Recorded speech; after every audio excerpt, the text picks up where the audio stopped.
ఇంటికెళ్ళి కత్తితో అయితే నరకడం అయితే జరిగింది. అయితే ఈ నేపథ్యంలో దర్శిని బాడీ అయితే నిన్న అనకాపల్లి ఎన్టీఆర్ హాస్పిటల్‌కి అయితే తరలించారు. అయితే ఇప్పుడు మనం అనకాపల్లి మార్చురీ దగ్గర ఉన్నాం. వాళ్ళ బంధువులు, వాళ్ళ తండ్రి మనతో పాటు ఉన్నారు. అసలు ఏమైంది? ఏం జరిగిన సంఘటన ఏంటని చెప్పి తెలుసుకునే ప్రయత్నం చేద్దాం. రమణ గారు అసలు ఏం జరిగింది అసలు నిన్న? నిన్నైతే సార్ నేను ఉదయాన్నే 8 గంటలకి పాపని ఎక్కించుకొని స్కూల్కి తీసుకెళ్ళాను.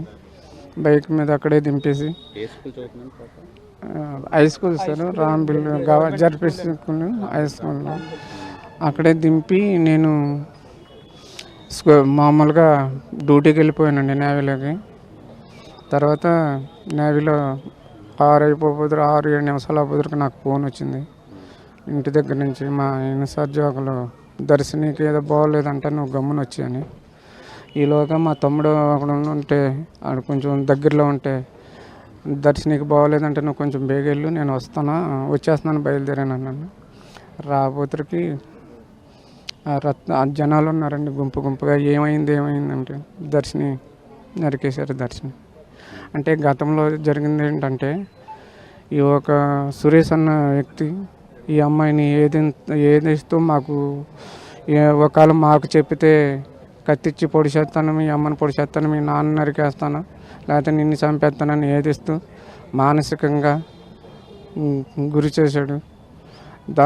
దాని గురించి అది కొంతకాలానికి మాకు ఒకరోజు మా ఇంటికి వస్తే తెల్లారుజామున మా ఆవిడ వాకట్లో ఉన్నవాడిని చూసి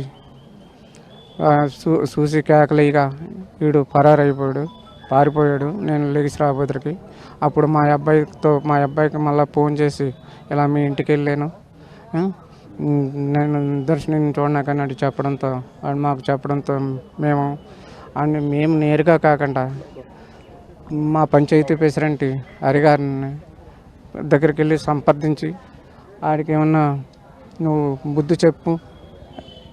బుద్ధి చెప్పుతావా పెద్ద మనుషుల్లో పెట్టి, లేకపోతే మాకేదన్నా నచ్చిన పని చేయమంటా అంటే ఆడు పిలిపించి ఆడు మందలించి ఇటుపైన ఏమన్నా జరిగితే నీ కాలేజ్ తీసేస్తారు వీళ్ళు అని మందలించడంతో సారీ చెప్పి ఆడు మామూలుగా వెళ్ళిపోయాడు సార్. వెళ్ళిపోతే ఇంక సర్లే ఇంకా ఏదో అయిపోయిందని మాకు మనస్ఫూర్తిగా మొత్తం తెలియక ఆడేదో ఏ దొంగతనానికి వచ్చి ఉంటాడని మేము కామ్గా ఊరుకున్నాం. ఒక 4-5 రోజులు ఉండి తర్వాత బయటికి వెళ్ళిపోయిన తర్వాత అక్కడి నుంచి ఫోన్ చేస్తూ ఇలాగ మీ అమ్మాయికి నాకు సంబంధం ఉంది, అది ఉంది, ఇది ఉంది, ఇలా ఆడుతుంది ఈడుతుంది, ఇలాగ లేని అని నువ్వేం పీకుతావు ఏం చేస్తావు అని ఇలాగ నాకు ఫోన్లు చేసేవాడు, మా అబ్బాయికి చేసేవాడు అండి. సరే అయితే ఎక్కడున్నారో ఒకసారి రా అన్నా, నేను రాను అలాగే అప్పుడు పోలీస్ కంప్లైంట్ ఇచ్చాను సార్. ఇలా జరిగిందండి. పోలీస్ కంప్లైంట్ ఇస్తే వాళ్ళంతా ఇచ్చేసి వాళ్ళని మా అబ్బాయిని తోడు తీసుకొని వాడిని వెతకటానికి కేసు రాసి వెతకటానికి బయలుదేరారు. మొత్తం మీద ఎలాగైతే దొరికిన తర్వాత ఇవన్నీ పరిశీలించగా ఫోకస్ కేసు పెట్టిన తర్వాత ఒక 2 నెలల పాటు సెంట్రల్ జైలు తీసుకెళ్ళారు. ఆ 2 నెలలు కూడా ఇలాగనే అప్పుడు సెలవుల టైం మా వదిన గారింటికి మా పాపను పంపేశాను. ఇంకా ఇక్కడ మళ్ళీ సెలవులు మళ్ళీ స్కూల్ పెట్టారు సార్. ఎలాగ తప్పనిసరిగా తీసుకురావాల్సి వచ్చి తీసుకొచ్చాను. ఈలోగా ఏ హాస్టల్లో వేద్దాం అనుకున్నాను. గవర్నమెంట్ హాస్టల్ చూసాను కానీ ఫిలప్ అయిపోయి అప్లికేషన్ పెట్టాను కానీ సీట్లు ఫిలప్ అయిపోయి అవ్వన్న. రమణ గారు ప్రధానంగా మీ పాప ఏం చెప్పేది? అసలు ఇలా ఇబ్బంది పడుతున్నాడు ఏంటి అని చెప్పేది? నేను ఇప్పుడు అలాగా నాకు చెప్పేది కదండి. నేను ఎందుకంటే ఏమ్మా బాగానే వస్తున్నా అంటే, నాన్న నేను బస్సులోనే కదా వస్తున్నాను అని నా ఖాళీ ఉన్న టైంలో చూసుకుండేవాడిని. వీడు చెప్పితే నరికేస్తాను పొడి చేస్తాను, మీ అమ్మ ఒకరితో వెళ్తుంది, ఆ చీకట్లో కత్తిచ్చి పొడి చేస్తాను, మీ నాన్న పడుకున్నప్పుడు వచ్చి ఇది వచ్చేస్తానంటే ఏమన్నా చెప్పావంటే ఈవిడ చెప్పడం మానేసిదండి.